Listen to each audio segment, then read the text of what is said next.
Tonight on the MTN News, winter making a return to parts of Montana, causing some traffic troubles on I-90. Also off limits. The site that is currently closed is not managed by Montana Fish, Wildlife and Parks. The closure of a popular fishing spot angering some anglers.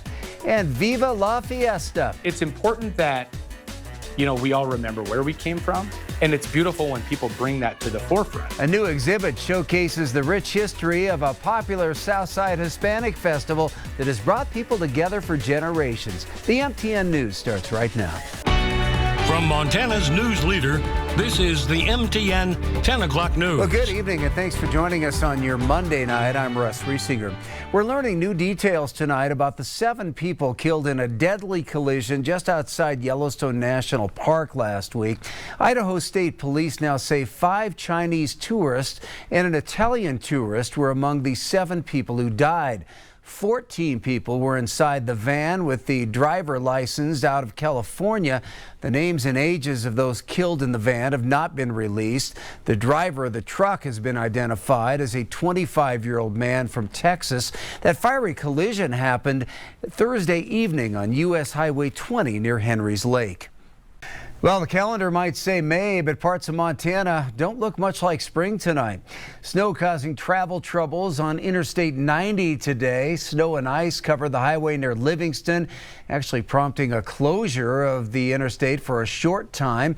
Vehicles were diverted off of I-90 and onto the frontage road at exit 334. Westbound traffic through the Bozeman Pass was also halted with multiple accidents and slide-offs reported. The pass under a winter warning through 6 a.m. tomorrow morning with more heavy wet snow possible. And this was the scene up at Red Lodge Mountain where the snow has been falling all day, even though that ski area has been closed for a couple of weeks now. Well, it was rain on and off for much of the day here in Billings. Is there any more on the way? Let's check in with meteorologist Jason Stiff for our first look at the forecast. Jason? Now, what a Monday it has been for Montana and Wyoming. You saw those pictures earlier of all the large commercial vehicles trying to get through, but we still have that closure of I-90. Now, eastbound is open, but westbound is closed down from just east of Livingston all the way to Bozeman Pass. You can see why. Look at this photo sent in by Lois. Their house is near Bozeman Pass at the top. 10.5 inches of snow. It's starting to taper off. I just checked the observations at Livingston. The visibility is now up to 8 miles, which is an improvement, but we still have some more rain and snow outside. We're not done with it yet. Going to let you know how long this is going to last and what else is happening through next Monday in a few minutes. Billings City Council scrambling to try and fill what could be a huge hole in the budget, all because of 2 bills passed by state lawmakers that will give homeowners some property tax relief. Those bills would put more of the tax burden on businesses and short-term rentals. That could mean a huge reduction in tax revenue for the city. That issue comes down to Billings City Charter, which limits the number of property tax mills the city can levy. Tonight's work session, City Council began looking at options, which could include developing a new budget to reflect the expected difference in revenue or possibly putting a mill levy on the ballot. No decisions were made tonight, as the session is only to give council guidance as they face some challenging decisions. A popular spot for casting lines near Columbus and Reed Point has been cut off, and that's not sitting well with local anglers. BNSF reeled in public access, citing trespassing and safety concerns. That move comes after this 2023 bridge collapse sent train cars tumbling into the Yellowstone, spilling asphalt and raising safety concerns. MTN's Marcus Gakova takes us down to the river where the railroad and state agencies are trying to build a bridge to compromise. For those who live along it, the Yellowstone River's water carries a long history of meaning in its currents. The Yellowstone is such a lifeblood for a lot of communities along its banks. It's a connection felt by people like Chris Fleck, a board member with the Fishing Outfitters Association of Montana. You hear the lapping of the water on the shore. It's just kind of a rejuvenating feeling. To me, it's symbolic of life. Chris has spent nearly 25 years fishing these banks, including one spot in particular, the Twin Bridges access site, the same area tied to a bridge collapse and train derailment nearly 2 years ago. All of a sudden, The closure barrier was put up here with no information that I know of or I'm aware of that was posted or submitted to the public. BNSF's recent move to close off the site has sparked backlash online, with many questioning the loss of what they thought was public access. The site that is currently closed is not managed by Montana Fish, Wildlife and Parks. I reached out to BNSF about the closure. No one was willing to speak on camera.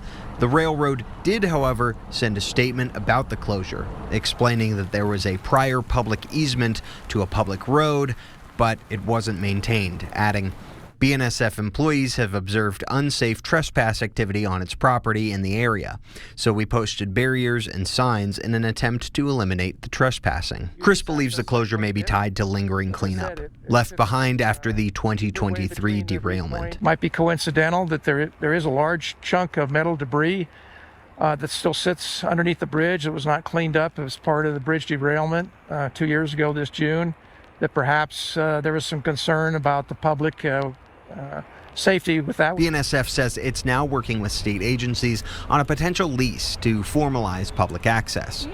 In the meantime, FWP is pointing anglers to other options, including fishing access up and downstream from the closure. Chris says Montana's outdoor access is a treasure, but protecting it is a shared duty. We have a responsibility to maintain the quality of the resources as well. So it kind of goes hand in hand, having the access and then the proper stewardship and conservation that goes along with that. Marcus Kakova, MTN News. We now know what caused waterfowl to die in the Bighorn River back in February. Those with Fish, Wildlife and Parks say the cause of the massive mortality event is starvation. FWP collected mallard, geese, and shorebird carcasses from near the Bighorn fishing access site. The carcasses were tested for avian flu, but they all tested negative for that. After more testing in Wisconsin, starvation was the only consistent ailments found in all sampled carcasses.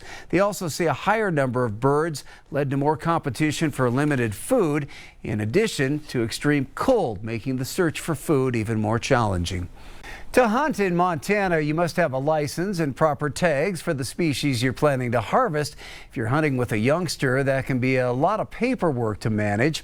But the 2025 Montana legislature made it a little easier because now you just have to take your phone along. You can now carry all your hunting licenses on one mobile device.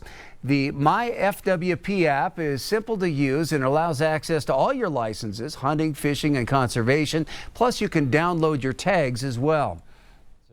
A free mobile app that allows people to carry their hunting licenses digitally throughout the year, and as long as you download them while you're in service, then you can use that app and you can validate your licenses whether or not you are in cell coverage. And so it's a really convenient way to carry your licenses.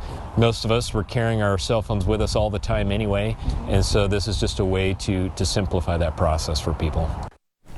The person who filled the tag will still need to validate it. This allows mom or dad to carry that tag with them until it's needed. When Lockwood High School added junior ROTC, they became just the third school in the state to do so. But this year they're breaching another milestone by adding archery as an extracurricular option. And on top of that, the team won at nationals. Our Charlie Kleps talks to them about the success they're bringing back home in tonight's Positively Montana. It's not something you'd expect to find at a school. Students grabbing and knocking arrows before letting them fly at targets in a hallway. It's a lot of fun being able to shoot archery. It's all part of an archery program offered here at Lockwood High School as part of their newly formed JROTC program. And students say it's already been a bullseye. I really like JROTC because it opens up a lot more that you can do. Regardless of their reasons. I wanted to get the experience of what it's like to be in the military. There's no denying the opportunities presented to these JROTC students at Lockwood High School. It really teaches kids discipline and integrity. It's one of the things that I learned myself. And those lessons are rare. Lockwood is the youngest of just 3 JROTC programs in Montana high schools around the state. It's been really awesome because really the big thing is that the impact that these guys have had. Instructor David Fancook has been there since the beginning. He says the program has thrived early on. It really has a huge impact, not just on competitive side, but also on the community side. And on the competitive side of things, the JROTC is already making its mark. We just started archery this year. That lack of experience is hard to spot, and certainly was a couple weeks ago when the team traveled to Utah for a national competition. It definitely was a big event with a lot of different kids. When Lockwood notched the top spot of their division in a competition featuring 60 schools, a moment that still seems too good to be true. Oh my gosh, is this actually real? That's kind of what went through my mind, and we went up, grabbed that trophy, and it was just very surreal. We were definitely surprised. It was really cool, especially for us being just doing this for like 1 year now. A dream finish in year one, leaving these seniors with a lasting memory and hope for the future. It definitely means a lot to me. I can't wait to see what the cadets do in the future. In Lockwood, Charlie Kleps, MTN News. Well, if you watch MTN News over the air, there's a good chance you may lose our signal in the coming days, and you'll need to rescan your television. KTVQ is in the midst of a massive project to upgrade our transmitter, shifting from a very high frequency channel to an ultra high frequency channel. So what does it mean for you? Well, starting later this week, you should have better indoor reception, but viewers using antennas will need to rescan their TVs to get Q2. This is the culmination of a 3-year project. If you watch our news via cable or satellite, you won't be impacted by this.